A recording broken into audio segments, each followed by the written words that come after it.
I'll continue.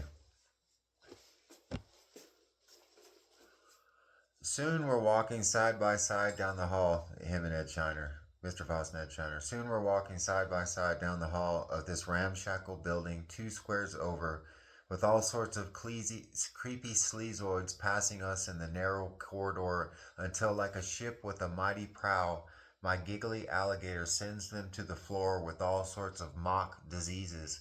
each stricken with a purely psychological form of leprosy, say, a thing suffered now for sure, but also a thing that will test one down the line, 10 years hence, when the mind is literally falling off of one, as a finger falls off the inquisitor amongst the order of lepers, moronic, ironic. It occurs to me as we pass by the cops conducting a detailed search of each of the rooms that by walking into this building I have discovered myself on the very edge of a vast crime scene that not only engulfs half this giant building but seems to extend to the distant horizon, from whose direction the harsh staccato of police dogs goes off like M80s over a dusk of tender obtrusiveness, the most appallingly delicate frame for this painting of mazy crime. My eyes, for a moment mordant, cannot, for the life of me,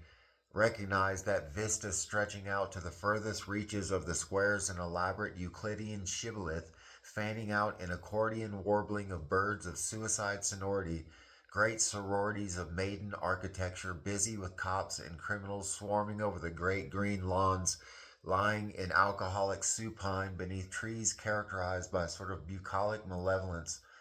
The incipience of twilight spawned in medical examiner Ed Shiner's eyes going off like a 10-gun salute to the groom of humid night's mid-autumn showcase.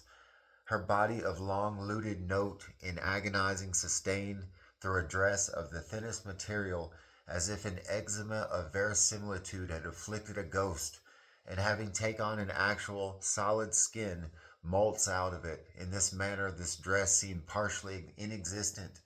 only half charged with palpability, and this white sheath around her, too, lends to her strong, fragile body an air insistent, inexistent. At the far end of the hall, past 4 dead men, is a room with a crude table in lunatic dilapidation, like a tribulation in the heart of matter's mentation. My interlocutor sits across from me, and we remove the chopsticks from behind our ears, and Ed Shiner comes in carrying a pitcher of hard, snapping water and pours deep into the stein she has set to the side, and I admire the high-snide manner that her face achieves, as if little wonderlings were being born beneath the blowing storm of her soft cyclonic eyes, in frightful stare, as without lust I look down at her underwear, black beneath the dress, and with body long and lithe and hard, with a strength easily crushed, pleasurably, by a passionate man's ardor, the body in its long lightness, in its intense nimbleness, in its acrobatic alacritousness, yearning for just such an obliterating caress, the strobed Ferris wheels of her eyes always lit up with bright lights, green and rusty brown, just a syllable short of the ground's introduction to sound, and its rebound, echo with its pyrite picadillos. From beneath a cloth she exposes a cooked fish lying on its side, with the head intact and with eyes reminiscent of certain birthing nostalgias that come to mind when osmosis sent me into tantrums of emotion so intense that I did violence to that pretense in me which believes in this thing called feeling in all its forms. We each thrash our chopsticks together 4 times. With precise tiny jabs with the chopsticks we share the fish, she stabbing at her side and I stabbing at mine. In this fashion we chew the fish with only the very tips of our front teeth. Snapping water makes me high. When I get high I can only think of one thing, that I have found the trailhead into the unknown. If only I would put my head down and follow my feet to the uttermost promontory of existence, slashed and truncated by homunculated nothingness, the funniest stuff, the most wonderful fundus. Having sensed this, how long I got here? Going blind.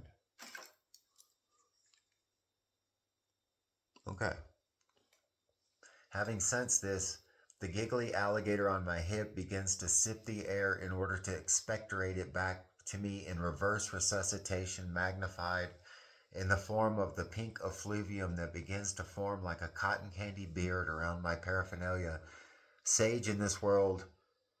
made thus by barded soul pressed to the most extreme limits of its existence, the giggly alligator having transmigrated trillions of times, it having, as if communicated to me telepathically, grown sick and croaked more times than it cared to discuss, the omnibus thrust of its argument consisting of endlessly listing all the ways it had this or that body of flesh obliterated in some incredibly unique fashion,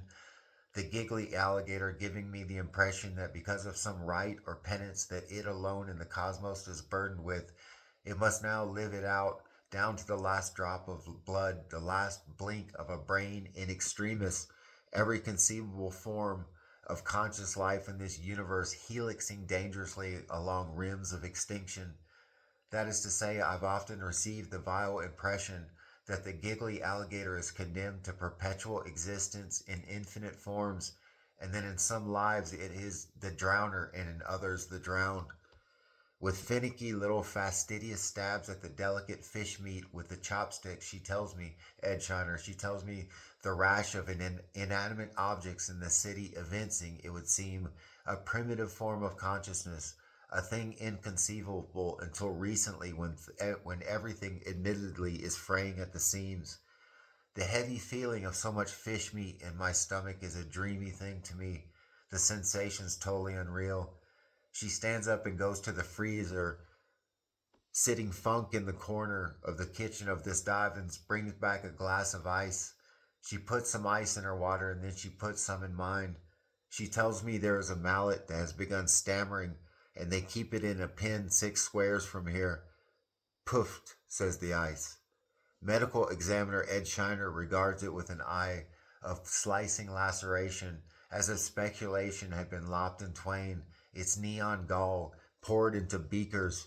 and dumped in the funnel-like rump of the middle brain, ale station for the maven of days.